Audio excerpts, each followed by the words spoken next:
오늘은 탈무드의 지혜를 통해 인간관계에서 나에게 좋은 사람인지 아닌지 구분하는 방법과 사람을 보는 방법에 대해 알아보겠습니다. 영상을 들어가기 전에 구독과 좋아요 눌러주시면 감사하겠습니다.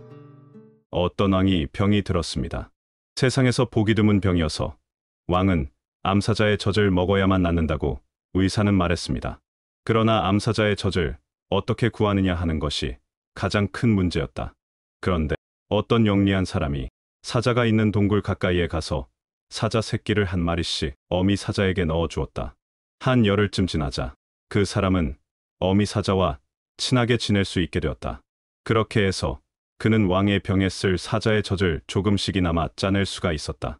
왕궁으로 돌아오는 길에 그는 자기 몸의 각 부분들이 서로 말다툼을 하고 있는 꿈을 꾸었다.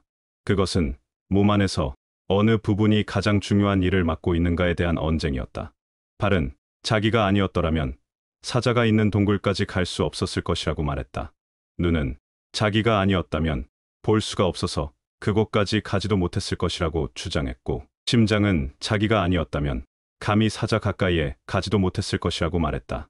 그러자 혀가 하는 말이 만약 내가 말을 할 수 없었다면 너희들은 아무런 소용도 없을 것이다라고 말했다. 그러자 몸 안의 각 부분들이 모두 나서며 뼈도 없고 아무 소용도 없는 조그만 것이 건방지게 굴지마 하고 욱박 지르자 혀는 아무 말도 하지 못했다. 그런 가운데 젖을 구한 그 사람이 궁전에 도착하자 혀는 이렇게 말했다. 누가 제일 중요한지 너희들에게 알려주마. 그 사람이 왕 앞에 엎드려 젖을 내놓자 왕이 이것이 무슨 젖이냐? 하고 물었습니다. 그 사람은 느닷없이 네, 개의 젖이옵니다. 하고 대답했습니다. 그러자 조금 전까지 일하고 혀를 윽박지르던 몸속의 각 부분들은 그제서야 혀의 힘이 얼마나 큰 것인가를 깨닫고 몸의 각 부분들은 혀에게 잘못을 빌었습니다. 사과를 받아낸 혀는 말했다. 아니요, 제가 잘못 말을 했습니다. 이것은 틀림없는 사자의 젖이옵니다. 중요한 대목에서 자제력을 잃게 되면 엉뚱한 잘못을 저지르게 된다는 것을 깨닫게 해주는 이야기입니다. 말의 중요성은 100번을 강조한다고 해도 부족한 것 같습니다. 우리의 삶은 말로 시작해서 말로 끝이 난다 해도 과언이 아닙니다. 세 부류의 친구가 있다. 첫째는 음식과 같은 친구로 매일 빠져서는 안 되고, 둘째는 약과 같은 친구로 이따금씩 있어야만 하며, 셋째는 질병과 같은 친구로 이를 피하지 않으면 안 된다. 애매한 친구보다 분명한 적이 낫다.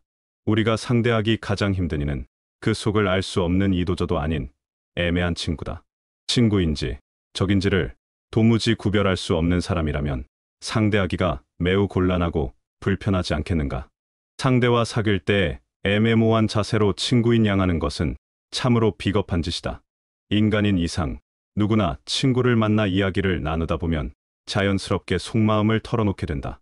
그런데 그 친구가 적인 것을 분명히 알고 있으면 그 적이 나에게 바라는 것과 그 의도를 확실하게 알 수 있다. 그 적이 자기에게 요구하는 것과 요구하지 않는 것을 확실하게 알 수 있다. 그러므로 애매모호한 친구보다는 차라리 확실한 적이 낫다. 악한 사람은 눈과 같아서 처음 만났을 때는 순결하고 아름다워 보이지만 금세 흙투성이가 된다. 악인들은 사람들 앞에서 처음에는 매우 아름다운 세계를 그려낸다.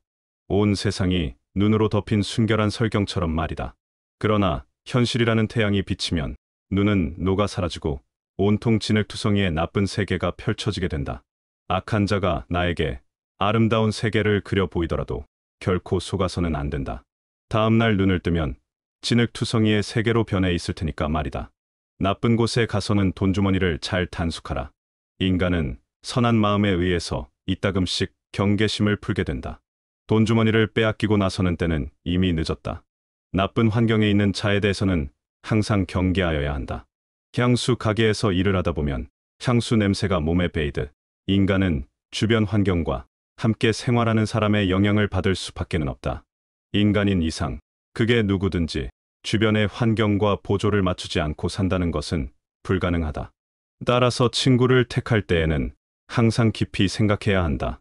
꿀을 치다 보면 조금은 꿀맛을 볼 수가 있다. 나쁜 환경에 던져진 사람은 그 환경에 영향을 받기가 쉽다. 또한 좋은 환경을 접하게 된 사람도 그렇다. 사람은 그가 자라온 세계나 처해 있는 환경을 척도써 그 몸에 고스란히 지니고 있기 때문이다. 인간의 본성이 착하다는 것은 사실이다. 그러나 그렇다고 해서 세상 모든 사람이 착하다고는 할 수 없다.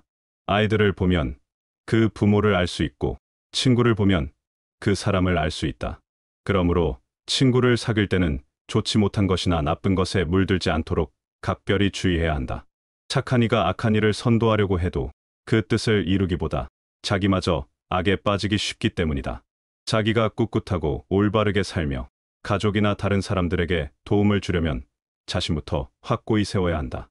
그러기 위해서는 먼저 자신을 단단히 지켜야 한다. 소문은 가장 좋은 소개장이다. 평판이란 수천 장의 소개장을 세상에 뿌리는 것과 같다. 그리고 업적을 소문만큼 웅변적으로 말해주는 것은 없다. 그 소리는 넓고 높게 퍼지는 것이다. 현명한 이들은 의미 없는 싸움을 하지 않는다.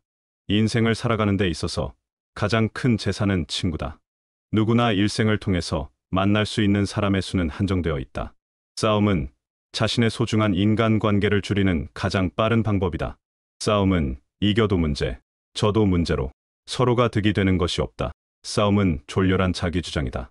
지혜로서 상대방을 설득하려는 이는 자신의 속내를 절대로 드러내 보이지 않는다. 하나님 앞에서는 울고 사람 앞에서는 웃어라. 큰 소리를 내어 웃는다는 것은 분명히 즐거운 일이다. 웃음은 희망이며 여유다. 웃을 만한 여유가 없는 이는 궁지에 몰려 몸을 움츠리게 된다. 그러므로 이와 같은 웃음은 크게 나누어 가져야 한다. 그러나 만약에 울어야 할 경우가 생긴다면 하나님 앞에서 혼자 조용히 울어야 한다. 슬픔은 남에게 나누어 줄 만한 것이 못되기 때문이다. 지성만으로 사람들에게 존경받으려 하는 것은 마치 사막에서 물고기를 잡으려 하는 것과 같다. 사막에서 물고기를 잡으려고 하는 것은 헛수고다. 지성을 많이 쌓은 사람은 다른 사람들에게 소중한 대접을 받는다. 그러나 그는 그가 알고 있는 지식 때문에 소중히 여겨지는 것이지 인간으로서 사랑받고 존경받는 것은 결코 아니다.